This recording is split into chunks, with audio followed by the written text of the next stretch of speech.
Reflection turns experience into insight. There's a story behind that. This is your daily message from Chad number 1085 to upgrade your mental game today by telling yourself a better story, because the most important story you hear is the story you tell yourself. This message is dedicated to Peyton Riley for her birthday. Here's the upgrade.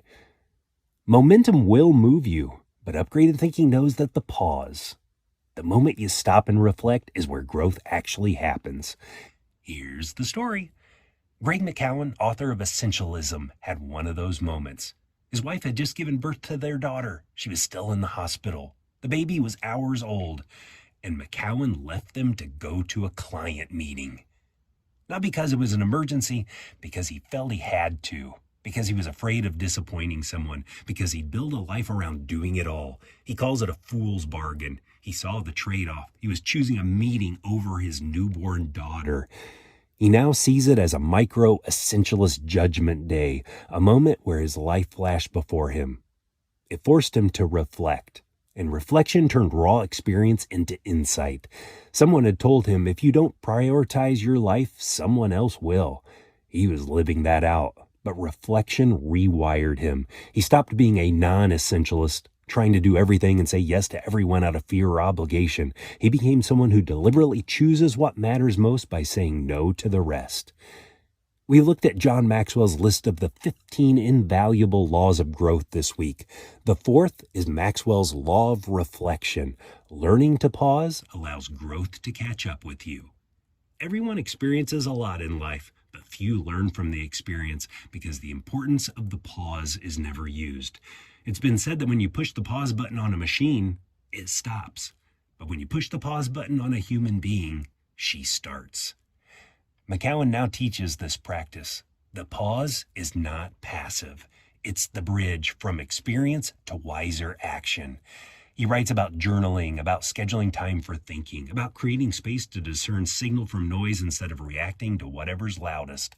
Without that pause at the hospital, he might still be running on the treadmill, never catching up. Instead, the pause allowed growth to catch up with him.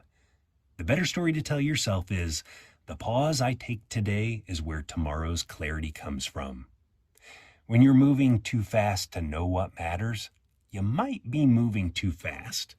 Sometimes it's momentum that's moving you. You're simply being carried along by the frenetic pace of life. Maybe that's part of the wisdom of the Sabbath. Pausing one day in 6 doesn't allow you to pick up too much speed. Monks practice what they call hours, many reflections throughout the day. I think daily, weekly, monthly, yearly, and sabbatical reflection is wise.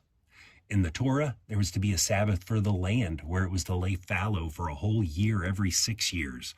One of the best reflection strategies I've implemented is what, so what now? I use it after meeting with a client to review. The first what is to define reality.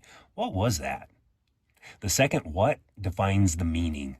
What was important? And the last what defines action. What is the next step? What, so what now? Might be the reflection you need to turn experience into insight. This is an invaluable part of growth.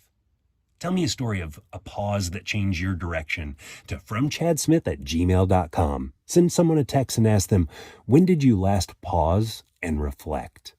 You can get a free copy of my book, The Most Powerful Story in the World, by going to fromchad.gumroad.com. The transcript of this message and hundreds of others are always available at www.fromchad.com.